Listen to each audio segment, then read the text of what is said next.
ওয়ালাইকুম ভাই, কি অবস্থা ভাই? ওই তো ওয়ালাইকুম আসসালাম, ভালো আছেন ভাই? হ্যাঁ ভাই, বেচা এনে কিরকম ভাই? এই তো ভাই আলহামদুলিল্লাহ। ভাই এটা কি আলু আলু কত করে? ভাই আলু তো 5 টাকা করে।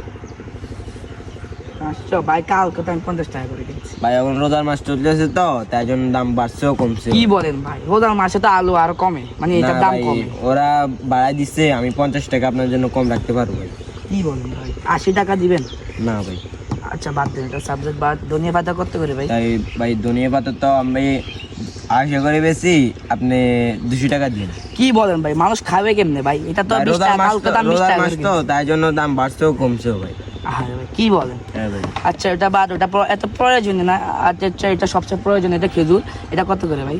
ভাই এটা তো 1000 করে ভাই।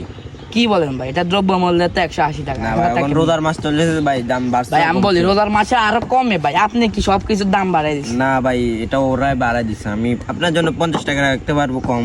আচ্ছা বাদ দেন, এটা কি রুয়াবজা? রুয়াবজা কত করে? ভাই রোজাটা আমি 500 টাকা করে বেশি, জি।